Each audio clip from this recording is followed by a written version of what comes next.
Good morning, everyone. Good morning. I wanted to let you guys know that tomorrow is my son Jeremiah's IEP meeting.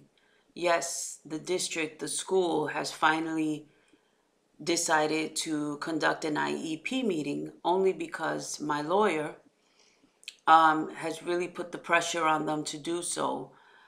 We had originally the appointment for the hearing for February 2nd, but it doesn't seem like that's going to happen if we have the IEP meeting for Jeremiah.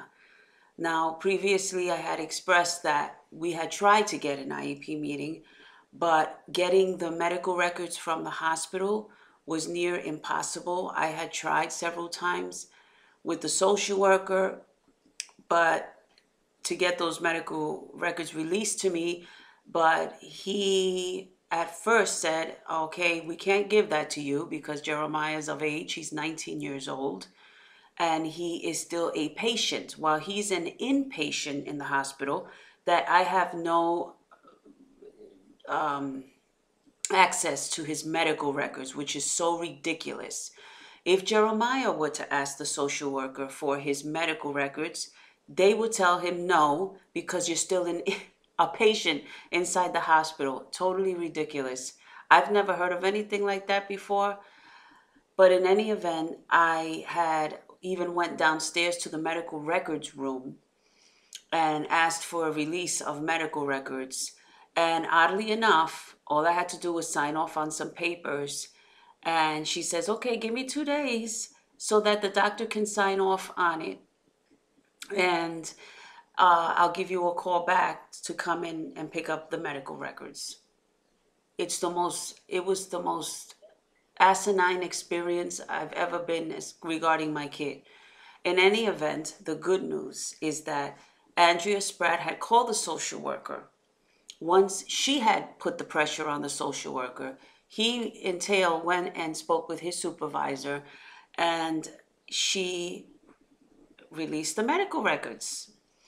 So now we have the medical records. I never needed to go back to the first floor to pick them up because in the interim, my lawyer was able to get things moving along.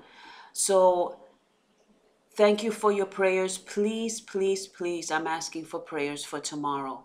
Now, I'm going to tell you right now, I believe with every fiber of my being that God is going to show up and that God is going to show off.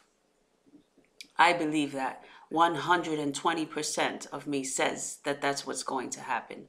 Now, these past few weeks, it's been a little chaotic, a little busy, because I've been in conference calls and meetings with the lawyer, with the school psychologist, which is Jeremiah in Jeremiah's school, the school psychologist, the social worker, and Jeremiah's teacher, trying to get all documents together. And I want to let the special needs parents know, anytime you are going to do something, you're taking legal action, whether it's against the Board of Ed or whoever it is concerning your special needs child, everything has to be in documentation.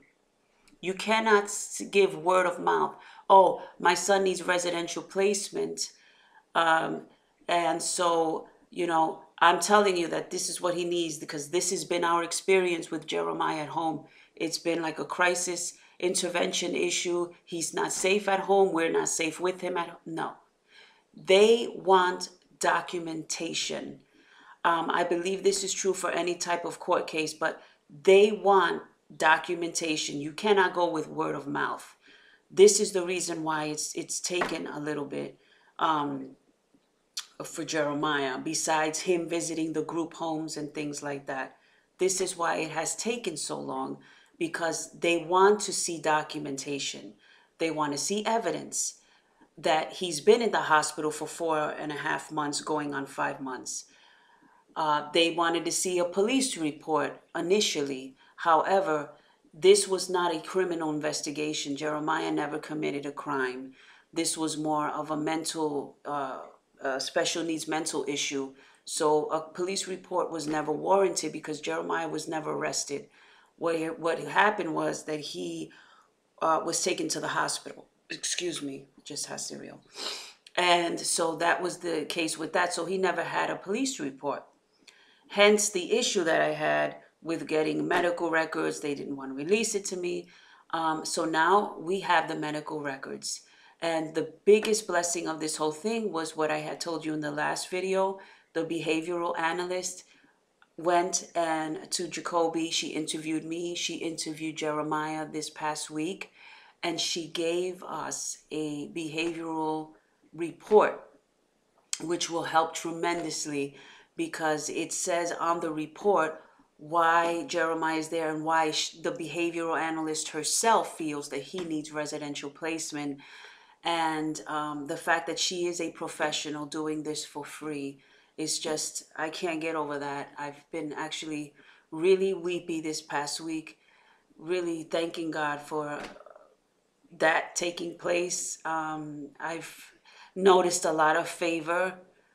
Now it's like there's been a shift and there's been a tremendous amount of favor that I've seen concerning my son just with phone calls, with the conference calls I've had on the phone with Andrea. His lawyer is coming from where she lives, which is near Brooklyn. She's actually going to physically be here, guys, tomorrow. And for a lawyer to do that, I'm not paying her anything.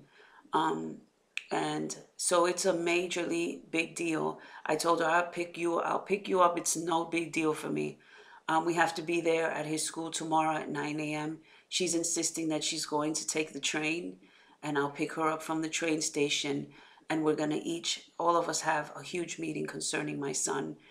What I have envisioned is that there's not going to be too much I'm going to have to say. Not that I mind speaking, because when it comes to my kids, I'm extremely assertive and I know what they need and I really voice and express what they need. I don't have a problem doing that.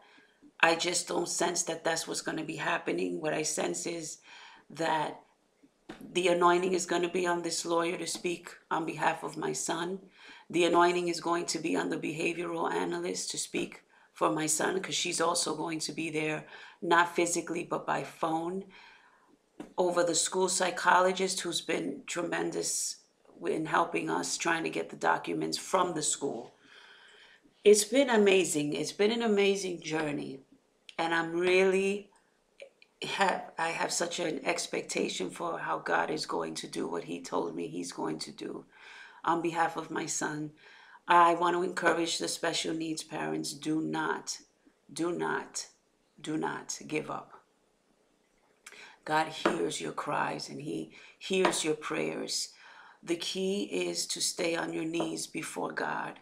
Be as completely transparent with him as possible, because he knows us inside and out. We can't hide anything from him.